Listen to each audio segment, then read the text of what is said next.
तो आज मैं आपको एक अनोखी रहस्यमय कहानी सुनाऊंगी। अगर आप चैनल पर नए हैं तो अभी सब्सक्राइब कर ले, यह मेरा दूसरा नया चैनल है ताकि और भी रहस्यमय कहानी सबसे पहले आप तक पहुंचे तथा कहानी पूरा देखें, क्योंकि अंत में एक अनोखा रहस्य छुपा है। धन्यवाद। तो सुनिए।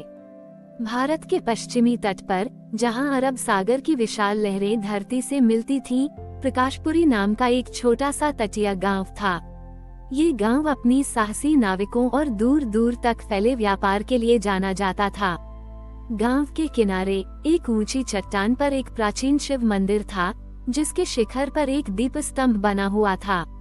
इस दीपस्तंभ का बड़ी ही रोशनी, जिसे शिव ज्योति कहा जाता था, तूफानों में भी नाविकों को रास्ता दिखाती थी और श्रावण मास में इसकी चमक और भी तेज हो जाती थी, जब शिवजी सागर के स्वामी माने जाते थे। परंतु पिछले कुछ वर्षों से प्रकाशपुरी के नाविकों में लालच और प्रतिस्पर्धा बढ़ गई थी।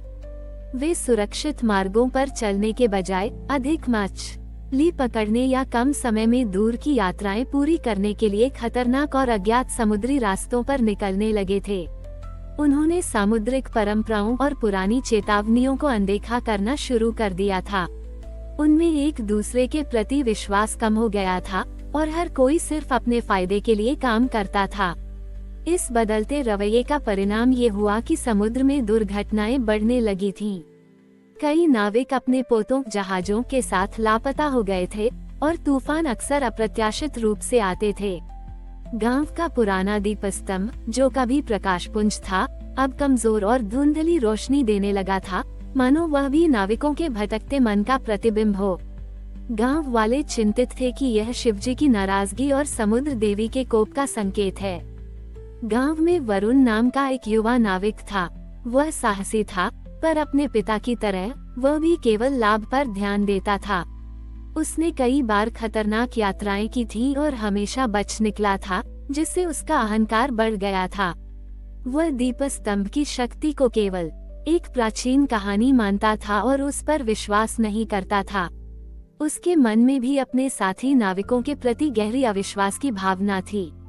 श्रावण का महीना आया। इस बार समुद्र पर एक बड़े तूफान का खतरा मंडरा रहा था, जिसने नाविकों के मन में डर भर दिया था।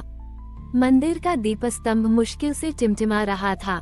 गांव के मुखिया और मंदिर के वृद्ध पुजारी, जो इस स्थिति से बहुत दुखी थे, उन्होंने वरुण को अपने पास बुलाया।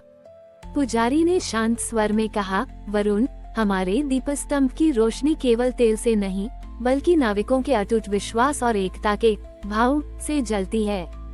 आज ये धुंधली है क्योंकि तुम्हारे मन भटक गए हैं और तुम लालच के अंधेरे रास्तों पर चल रहे हो। शिव ज्योति तभी फिर से चमकेगी जब तुम अपने भीतर विश्वास और निस्वार्थता का प्रकाश जगाओगे। पुजारी ने वरुण को एक चुनौती दी। इस श्रावण में तुम्हें अकेले ही दीपस्तंभ के लिए उस प्राचीन तेल को तैयार करना होगा, जो सैकड़ों वर्ष पहले इस्तेमाल होता था।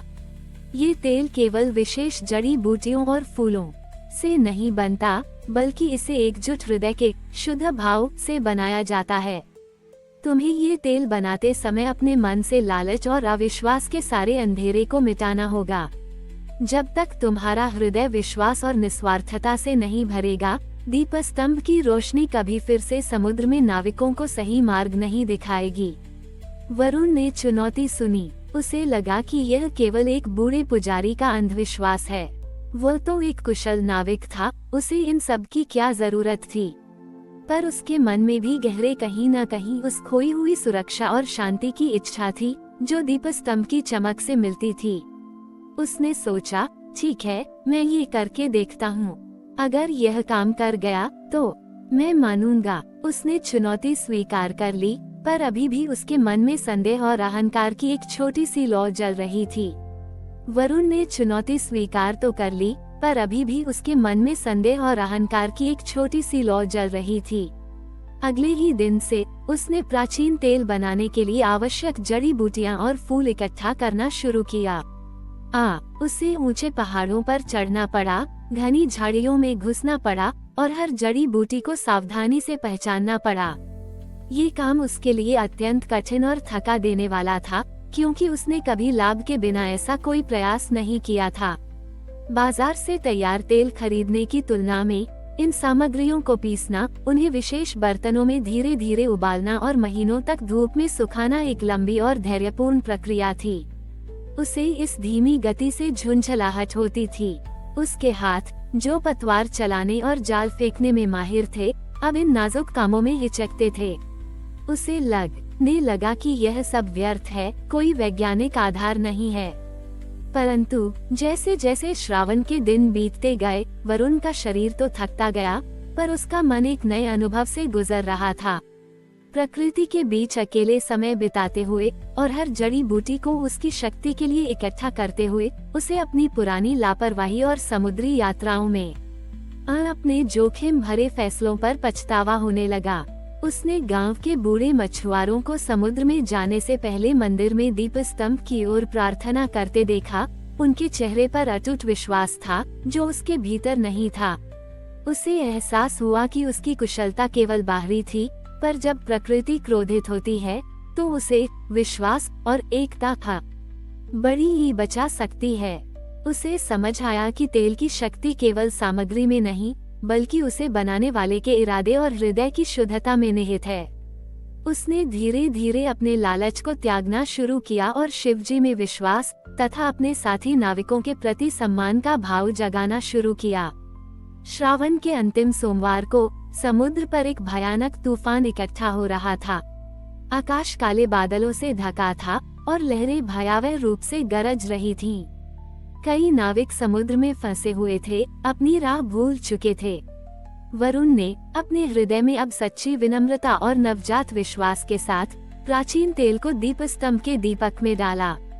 उसने अपनी आंखें बंद की और शिवजी से प्रार्थना की, अपने मन के सारे संदेह और अहंकार को समर्पित करते हुए।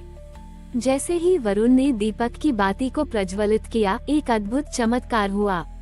दीपस्तंभ की शिव ज्योति, जो वर्षों से धुंधली थी, अचानक अविश्वसनीय रूप से उज्ज्वल, स्थिर और पल्सेटिंग धड़कते हुए प्रकाश के साथ चमक उठी। उसकी रोशनी इतनी तेज थी कि उसने काले तूफानी बादलों को भेद दिया और पूरे तट को रोशन कर दिया। ये केवल एक प्रकाश नहीं था, यह एक दिव्य संकेत था जो विश्वास और आशा से भरा था।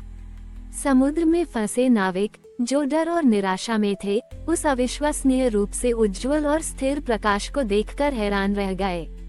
उन्हें तुरंत अपनी राह मिली और वे सुरक्षित रूप से तट की ओर लौट आए।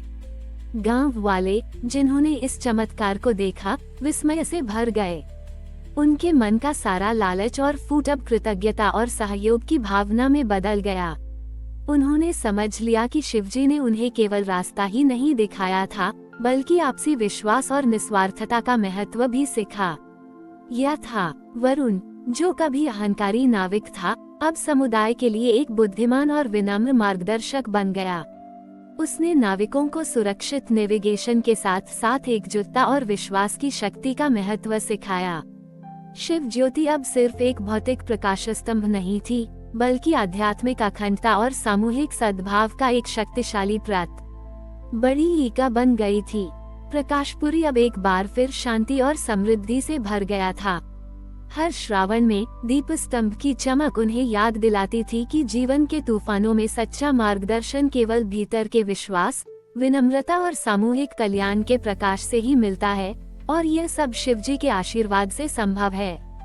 हमारी और भी आध्यात्मिक एवं अनोखी कहानियाँ देखने के लिए हमारे चैनल पर जाएं तथा धार्मिक एवं पौराणिक अनोखी कहानियाँ हमारे चैनल पर है। कृपया जाके देखें तथा हमारे चैनल को सब्सक्राइब करके रखें और वीडियो लाइक जरूर करें। धन्यवाद।